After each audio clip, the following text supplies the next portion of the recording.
that from a recent government report that China steals about $300 to $400 billion of our technology every year, our intellectual property, our computer software, our drugs, our vaccines, those kinds of products, and they don't pay us for it. We know that that we've been running very large, massive trade deficits with China for 25 years. We know that China has much higher tariffs on our goods and services than the tariffs that we charge them. And I think Trump is right. No president, not Bush, not Clinton, not Obama, stood up to China and stood toe-to-toe with them and said, we can't take this anymore. Right, but he said no trade war. Rampell, they just said, you started a trade war, now we're going to retaliate. Chris, with all due respect, that's the point. Hold on, let me just make one quick point. Hold on, that's okay. The question was to me. Okay. But no, finish the point, because I want Catherine to have both barrels at you. Sure. So what do you have? Well, I just wanted to say this.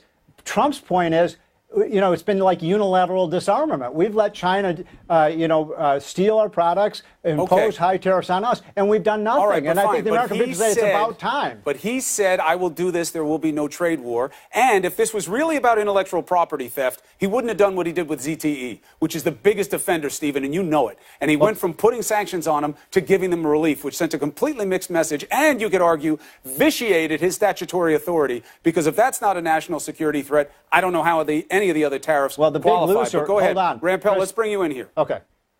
Okay, thank you. I'd love to jump in on this conversation. Please. First of all, it is true. It is true that China has been a bad actor, specifically with regard to our intellectual property. If you want to do business in China, often you have to transfer your technology to Chinese firms. That's a bad thing. But it is completely false to say that Obama did nothing about it.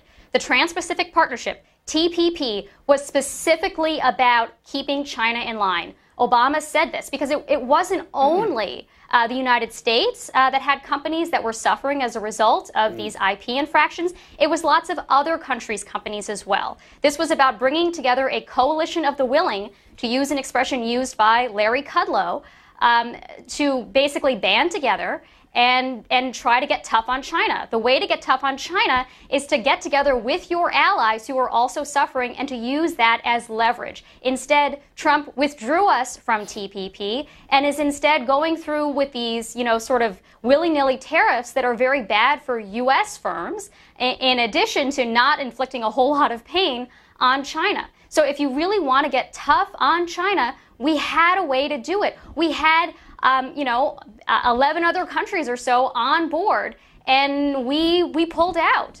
There are plenty of multilateral ways that are much more effective, that have proven much more effective, and instead, Trump decided he didn't really feel like learning about them and said, you know what, I'm going to come out guns blazing and just slap tariffs on stuff.